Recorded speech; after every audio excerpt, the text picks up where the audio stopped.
Okay, so yeah, this meeting was derived from our hub lead, Jill, and Sally prior to Jill, and we wanted to get the head teachers conference together. Okay, especially as we are the ones that set the vision and values for schools, and careers education is such an important part of those vision and values, and strategic direction that we set as schools. Okay, so yes, and on that board we have 3 head teachers, as you can see from the agenda as well, fully informing everyone as to what we need and what direction we need to go in. And hopefully this is the start of our discussion. This is the start of our engagement. Okay, on here we will have those people who are driving careers forward, careers education forward at our schools. Okay, and maybe also as part of trusts as well. So thank you very much, first of all, for that engagement. Okay, and we are here to support you. Okay, and this priority that really improves the life chances of the children that we have under our leadership. What we do want to do is build a network. So over time, we're hoping that we're going to progress with conferences, hopefully one in November. But obviously, okay, we're getting kind of fed up of arranging things and arranging them, but hopefully whether it'll be online or okay in person. And we do hope that it would be in person, and we hope to have a follow-up conference in November. But it is about engaging us all, okay, and trying to support us in developing careers education. We also want you to support you and for you to understand how have an understanding of the careers landscape, okay, and also the labour market landscape within our wider Liverpool City region, okay, and nationally where possible as well. And I think the key thing, okay, that we've always identified is how do we and the senior leaders, okay, drive and fully support our careers leaders. They've accessed wonderful training through the Careers Hub, okay, and are doing a great job within our schools, but how do we support them, okay, and how do we effectively support them, okay, in helping to deliver the whole school plan, okay, improvement plan, where I know we're all heavily involved with Compass, okay, and embedding careers across all curriculum areas, which is a key priority, and ensuring that all students have access to opportunities and targeting those that need the most support. And sorry, I've gone on a little bit there, okay, but it is something that I'm really passionate about.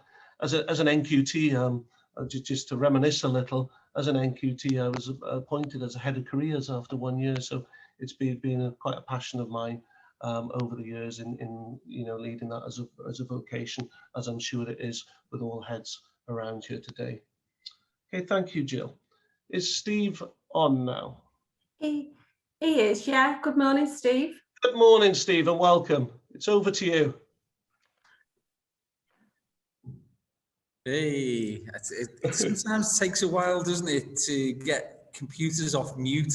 You would have thought after 16, 17 months of practice now, it'd be fairly straightforward, but I'm hoping that everything's coming through loud and clear. It is. It is good. Okay. Well, that's good news. I'm in St Helens today, so having 1 or 2 minor issues with my computer. So, for instance, it's not allowing me to shift. Okay, smashing. All right, somebody. Fortunately, we've got somebody who understands technology. So, first of all, thanks, Ian, and I suppose thanks to everybody who's on this call for taking the time out of busy diaries to attend, and it hopefully demonstrates that all of you are as passionate about high quality independent careers advice and guidance as I am.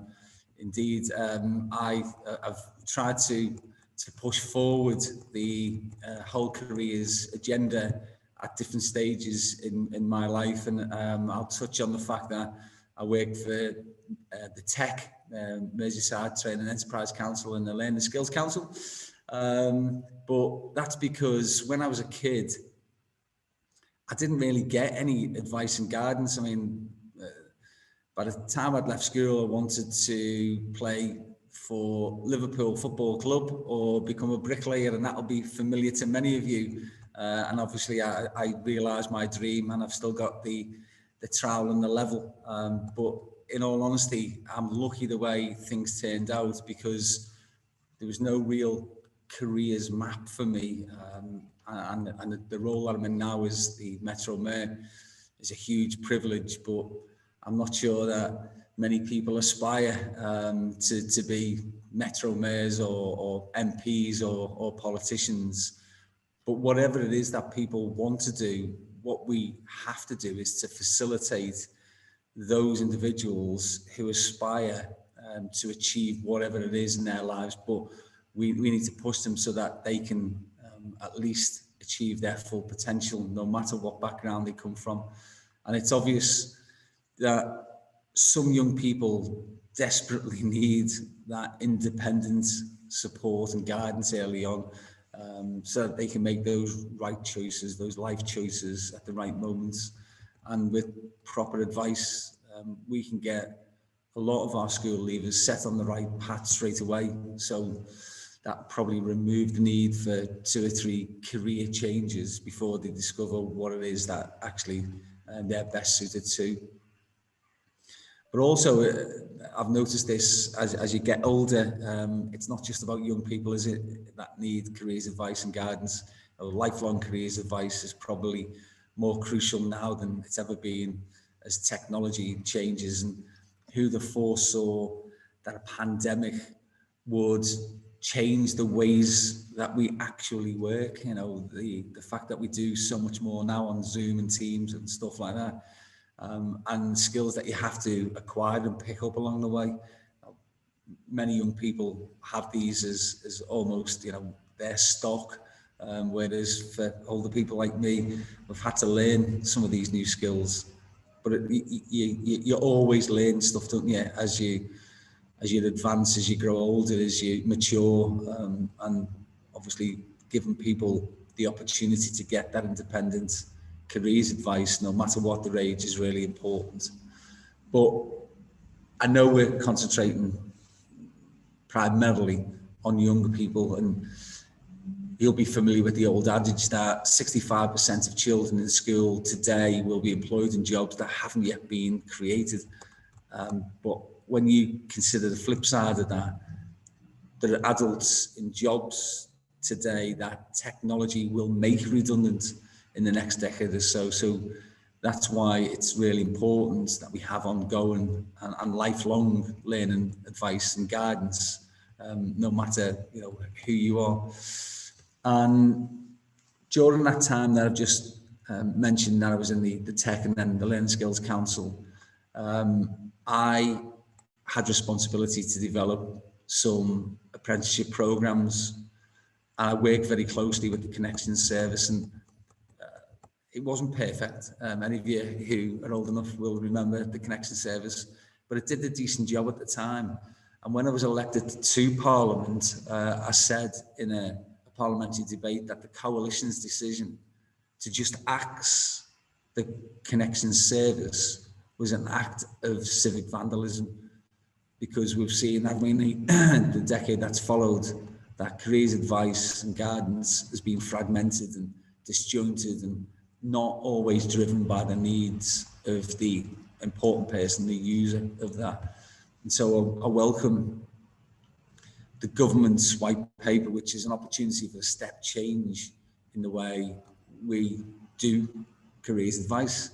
And through the Liverpool City Region Careers Hubs, and working with schools like yourselves, with the FE sector, with businesses, universities, on National Careers Service, we can start to make a real difference to the lives of our young people by changing the way we provide careers advice, and we can ensure that those ambitions can be turned into opportunities. I have frequent arguments with DFE and I've said on a number of occasions to them that the people in the Liverpool City region are no less talented than anywhere else.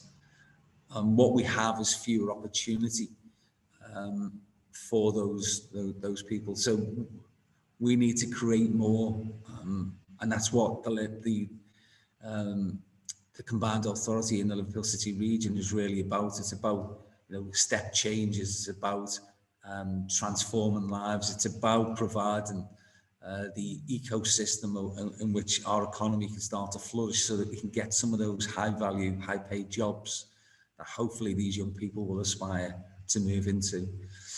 But we also need our advice to be more realistic, relevant and targeted. You know, not everybody can play for Liverpool Football Club, for instance. I used to go around the country and with when Jeremy Corbyn was the leader, because I was his PPS, as Parliamentary Private Secretary, and I'd go to more affluent areas and hear some of the kids there with their aspirations of being, you know, architects or whatever it might be, doctors. And some of our kids in some of our schools, when I was an MP, were again, you know, saying that they wanted to be bricklayers, which, you know, I was a brickie, it's great. But I want them to aspire to want to achieve more than just that. And you've probably heard it yourself when I've done some of the schools and said to young girls, what do you want to be? And you hear stories where they'll say, well, I want to marry a footballer or whatever. I want desperately for people to aspire for more. And that's why the big projects that we've got in the city region, I think will be huge opportunities in the future. So mass retrofitting of housing we're going to do, and there aren't really jobs there at the moment. We're going to create those jobs and those skills. Things like the Headteacher project, hopefully everybody will be familiar with this, but it's been around, I know, for a long, long time, since I literally was a kid. But we're doing stuff on digital connectivity, and all of these things will truly provide the opportunity for talent development and for skills that aren't currently available. So we want to capitalise on the industrial revolution, the third industrial revolution that we're going through, with the green industrial revolution and those jobs in renewables and stuff like that. We want the city region to be the epicentre of those for the whole country. And so my appeal then to yourselves is that we're trying to do the right things, but tell us if you think we need to do things differently or do more, or provide some ideas. We've got a young person's guarantee at the moment, and that was in one of my election pledges, because we need to provide that support to young people, that if unfortunately they were to come out of work, that we would find them a job, some training or an apprenticeship. And we can't do that ourselves. We have to work through a whole partnership of different organisations. But by doing that, we can give our young people the best start possible. And of course, that's your raison d'etre, isn't it, as school heads and as people in education. So if we do things together, please let me know. And with that, over to yourself. I think it is Ian, but I'm happy to answer any questions that anyone may have. Does anyone have any questions for Steve? See none in the chat. I think you're going to get away without any questions, you, Steve. This is quite unusual. Can I just thank you very much for those words, okay, and just for setting us in motion there as well. So thank you very much, Steve, for your time. Thank you. Cheers. Bye. Have a good the rest of the day. Thank you. Thanks, Jill. Steve. Thanks, Ian. And without further ado, I'm going to hand straight over to Ian Parry, who is going to introduce us to Ollie, our new Chief Exec of the Careers and Enterprise Company. So, Ian, over to you. Thanks, Jill, and thanks to Steve. And I think the important bit for us here is how we start looking at matching those aspirations and actually start how we work to broker them, isn't it? And actually start making them a reality. I think we'd all agree that, you know, we all work hard as school leaders to really embed that culture of aspiration. I think the real challenge for all of us is how we work cohesively as a group of heads, as a group of school leaders, with the likes of Steve, to really start brokering those aspirations and make them a reality. So there's no better time in many ways to introduce Ollie, who started with the Careers and Enterprise Company in the last month or so.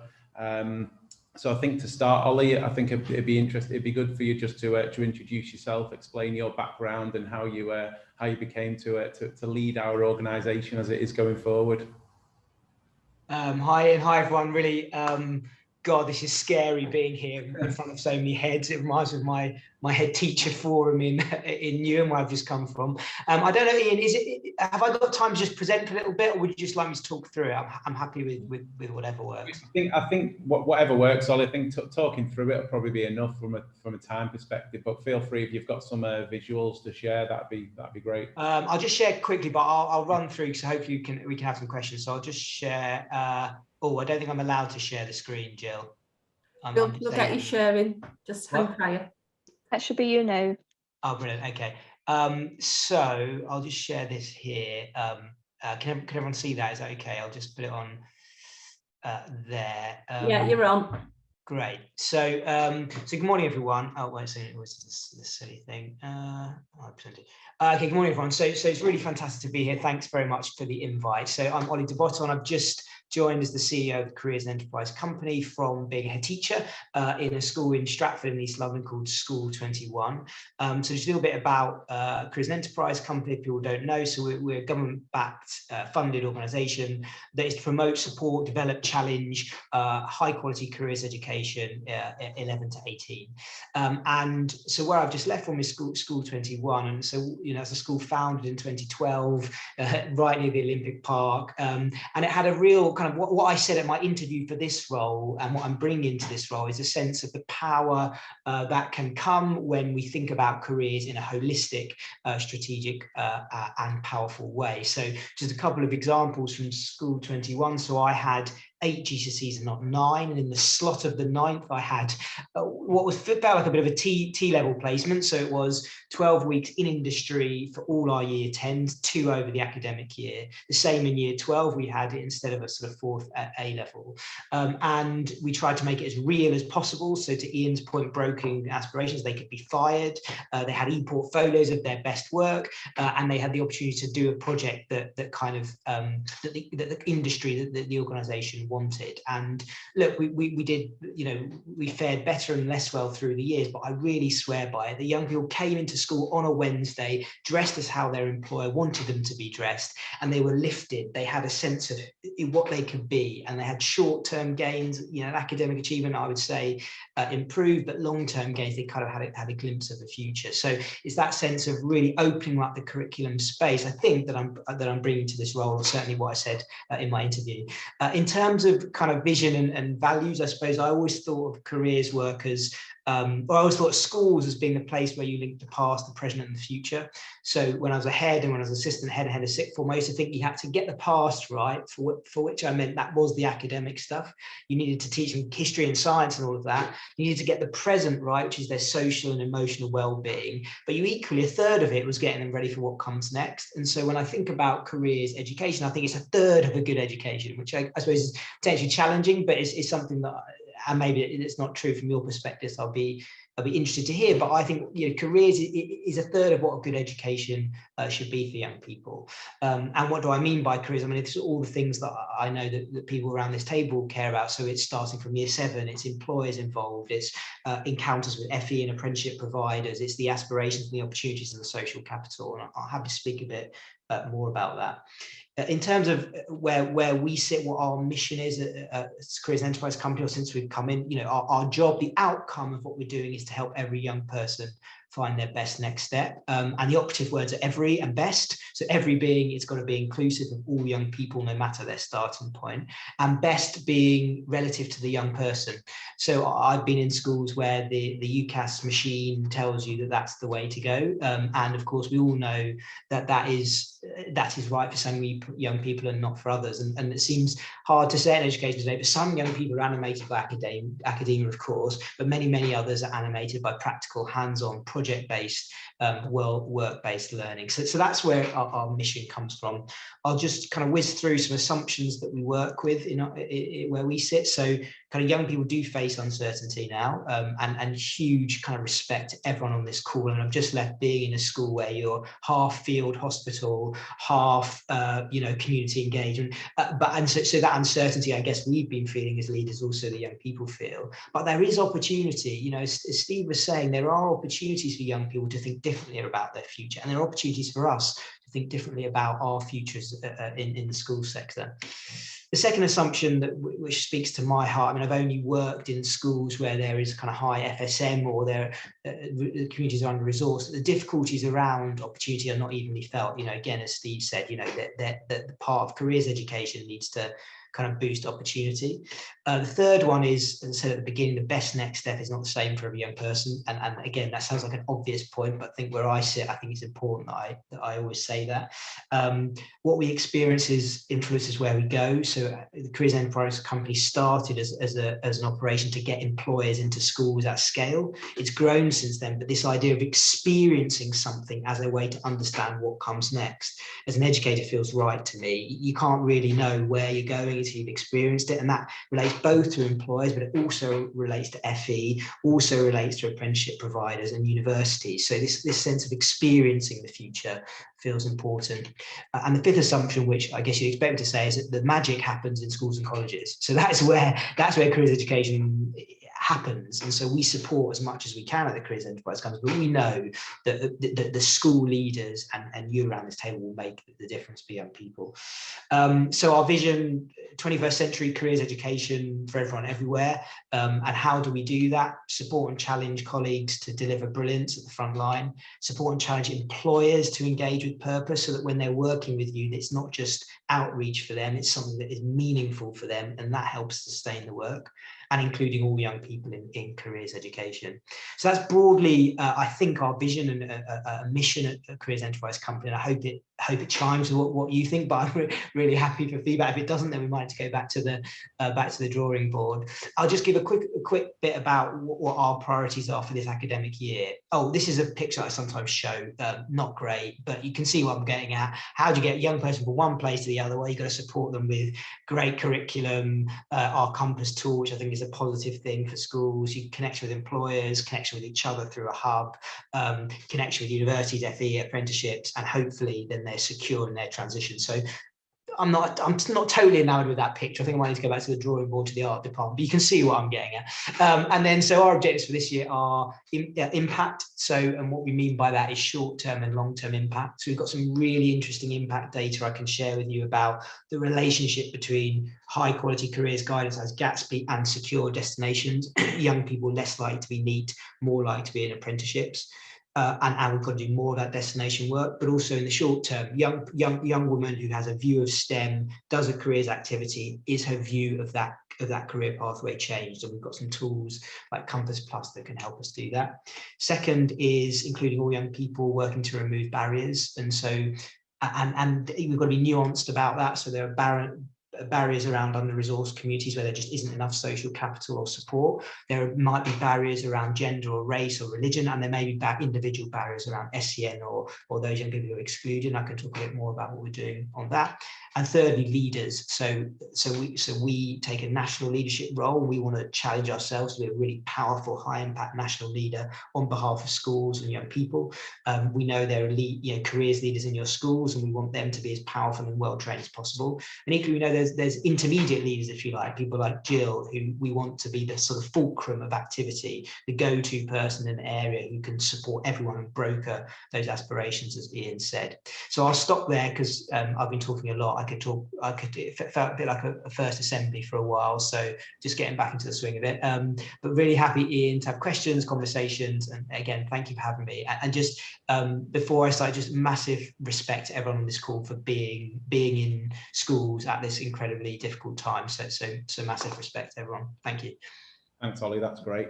I've got a couple of questions just to keep the conversation moving along, and I know Jill's just put in the chat with if anyone's got any other questions to put to Ollie. But just while we get those questions through, obviously at the moment there's a great deal of conversation happening around accountability from an Ofsted perspective and a Progress 8 perspective.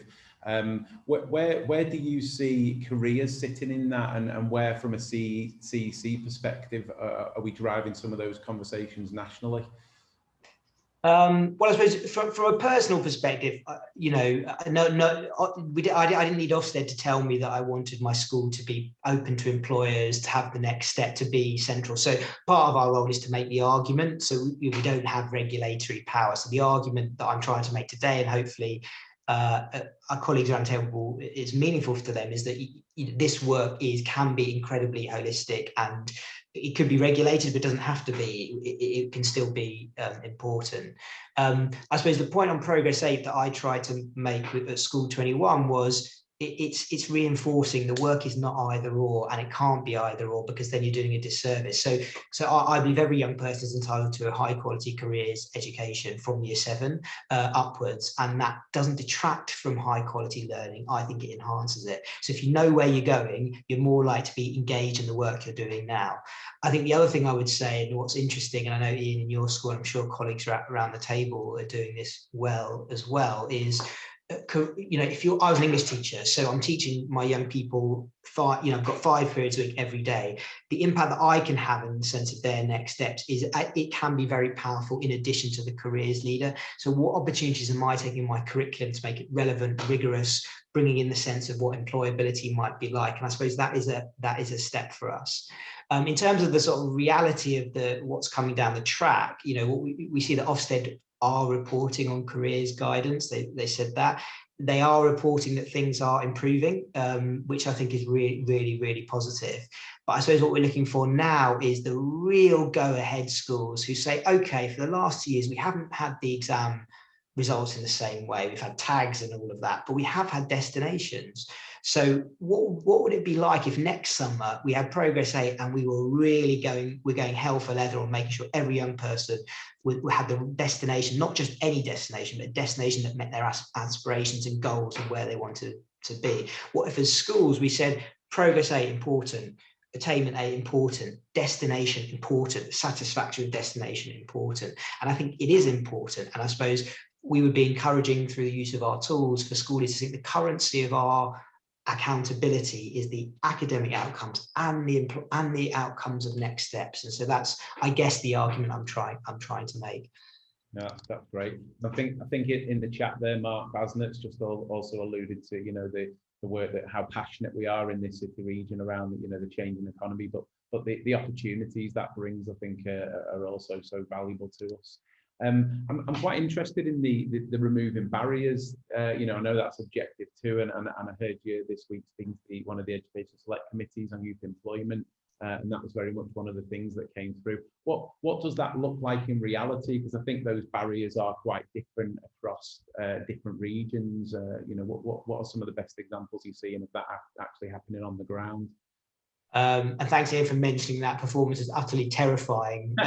Being in front of the lot, oh my god, it was absolutely. It was forward the clip round for everyone. Just oh god, it was the most terrifying thing.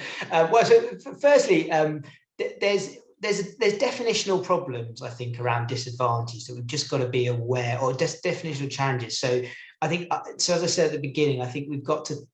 I don't think you should ever put a label on a young person, because I think, it's when we label young people, sometimes it makes it harder to fulfill the goals that we want for them. So I suppose the 3 things we look at are where there just isn't enough resource, under-resourced. Some people call that sort of disadvantage. And so one of the things where at CEC we would want to support schools who have high proportion of young people who have who are in households where there is poverty, to have access to really important social capital. And so the social capital, I think, that works in our space is just employer encounter upon employer encounter, kind of getting that relationship between kind of where you are and where you could be, so that you're making sure that every young person who has aspirations can see it in very closely ongoing. And that's why we're just incredibly passionate about getting local employers and national employers in very, very early on and regularly. You never know what's going to stick. So I think that's part of our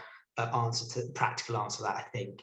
In relation to some of the other barriers, the more nuanced barriers, gender I spoke about, and this is where I think the hub can have an impact. So what if we discovered that in a Liverpool City region there were gender barriers around particular professions? Steve just spoke about digital. I think it'd be interesting to know that, because then we can think about what intervention, how could we rebalance our offer to make sure we're putting gender, we're gender aware or bias aware in some of our delivery. And I guess that will be true both of race and religion as well. And then the third barrier, and I know this has come through in the chat, I think, is individual barriers. So you know, SEND is a really interesting one. So the assumption was, when I started teaching, that, you know, work experience and you know, how can they do it? You get supported placements potentially at the local supermarket, but could we be more ambitious for our young people with SEND? So a really good example, Wilmot Dixon, working in Birmingham, and the construction firm, radically transformed their whole engagement with schools. So it's kind of more supportive for those young people with SEND, particularly autism, in terms of how they pitch it, the language they use, the support they put in place. And I think that's a key part of removing barriers. I would just put a plug for our Compass Plus tool, because where I think you want to get to is individual support. You know, every young person is different, which is, again, sounds very obvious, but the Compass Plus tool, as a careers leader ahead, you might say, well, tell me, careers leader, all the young people who are FSM, what career support have they had this academic year? And in theory, the Compass Plus should be able to give it to you at the click of a button. And then you can say, well, and let's survey the young people, and what was the impact of that? Equally, these high starter young people who came in a key stage 2 with really high you know, kind of high numbers, have got an intended destination for somewhere where, looking at it, that isn't, you would expect, so you would expect their intended destination, which you can also record on Compass, doesn't quite match their kind of profile. So you might want to explore that a bit more. So I think barriers we need to think about in a nuanced way, but I think where you want to end up is you're just looking at individual children and what their aspirations are and what their barriers are. And I think that's world class. Once you get to that, I think that's a world class context. Are there any plans for further development of sharing that good practice? I know you mentioned a couple of, I mean, nationally, you know, I know the SEN locally, some of the work that's gone with Claire Caddick and Anya, I know, has been absolutely brilliant, and it's something we know across the network from an SEN perspective. But I know there's a lot of things going on nationally that we can learn from, and I'm conscious of that Compass data that's shared nationally with regional similarities. You know, that we could really be looking at how we can share some of that real good practice, you know, across the country in different ways. I don't know if there's plans for that to happen. Well, so there's some sort of helicopter outside my house. So I think I heard it. I think it's post-football picking up all the fans still on the streets.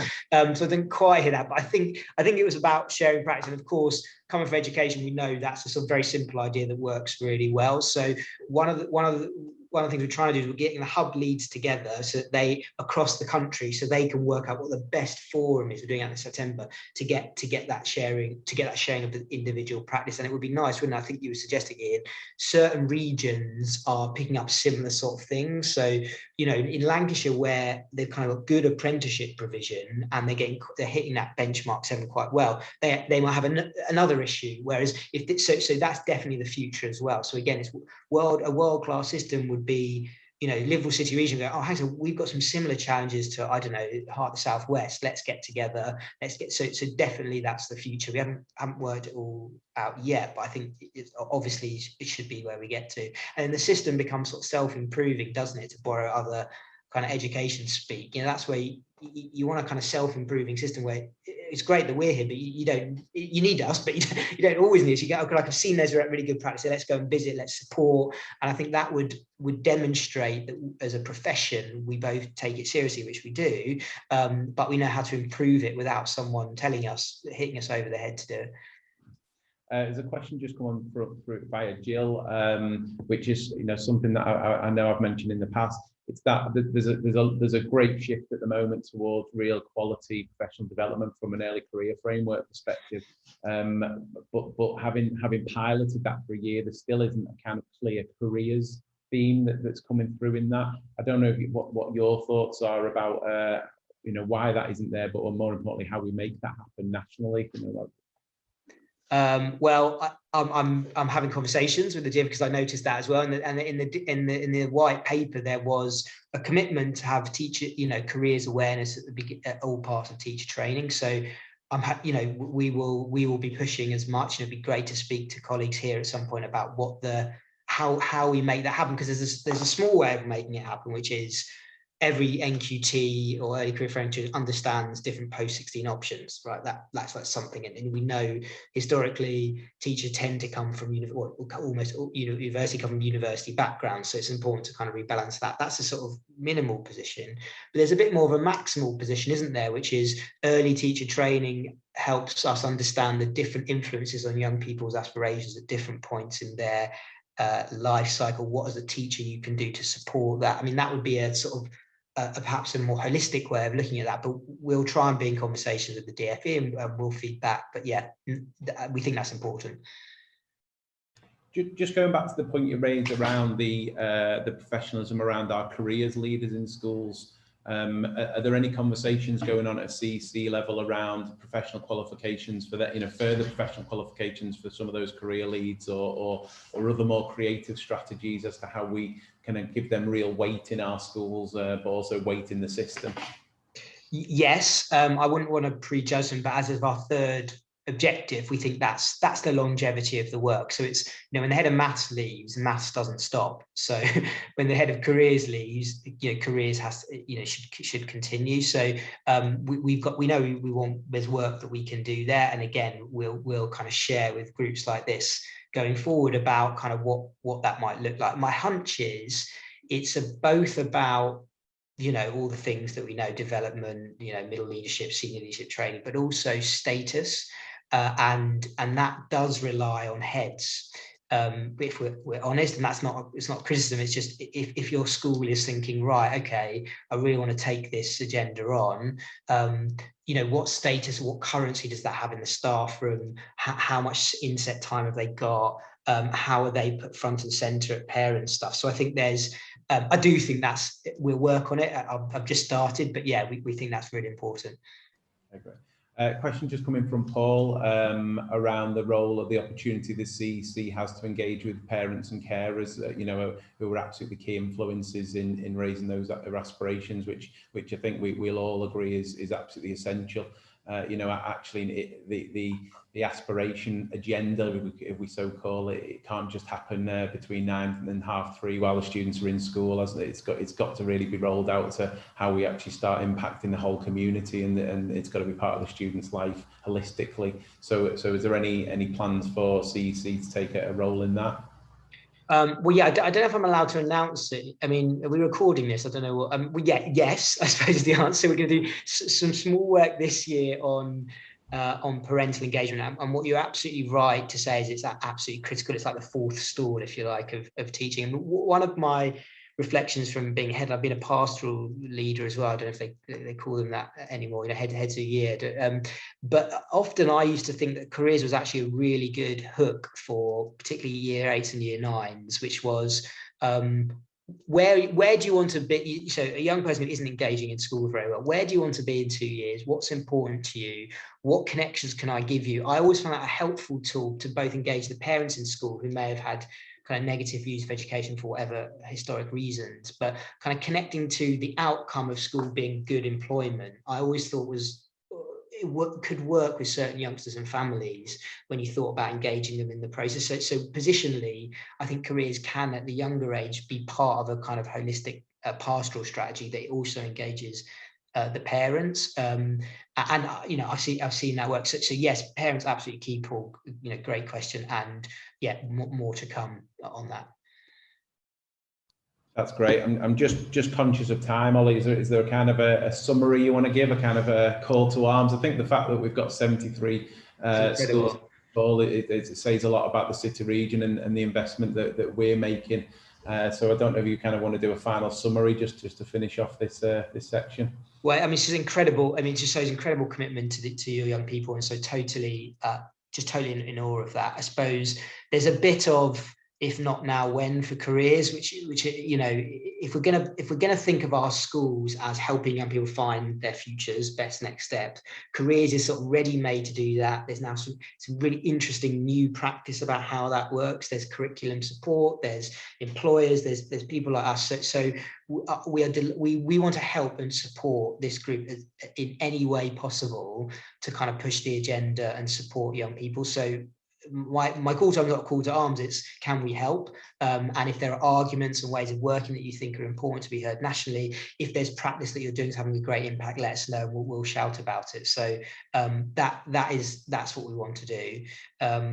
So yeah, thank you, Ian. There's a question about statutory guidance there, which I don't know if that relates to the Baker clause or something like that, but I'm happy to answer that if that's helpful. Yeah,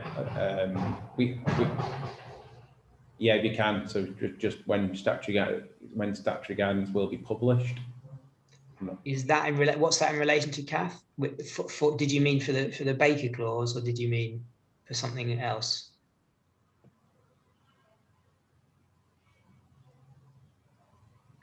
That's it. Yeah. So there's a consultation going out about that, and so that's happening over the summer. And I think arrangements would be in place.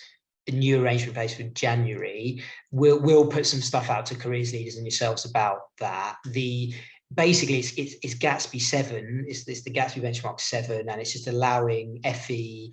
It's the provider access policy, which we all know on our websites, and then ensuring that FE have access. FE and apprenticeship providers have access to young people from year 7. All young people from year 7. The careers hub obviously can help with that and coordinate around that, which I think will be important. And the other thing just to note is that, and we've seen this actually in Liverpool really well, which is the employers are quite good at pushing apprenticeships as well. So Savini Group actually I think is a cornerstone employer. I think it's property management actually in Liverpool can do both. So you can allow the apprenticeship, support the apprenticeship provider and FE in from year 7, that's right, and then the employers can sort of top up the messages. So, but in answer to your direct question, we think it'll be January after the consultation, but we'll let you know.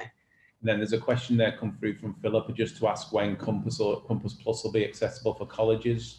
Yes, we're totally on it. There's genuinely a question on Compass Plus about, because we did the kind of work with careers leaders in colleges, some research out about how tweaked does it need to be, just to make sure that absolutely matches the need. So we're working on that, but we're totally aware that that's what needs to happen, and relates, I guess, back to the Baker clause thing, which we've got to all be working in together in the interest of all young people, independent of institutional boundaries. So yeah, no, we'll get onto that, and that's a good steer from us. So thank you, Philippa.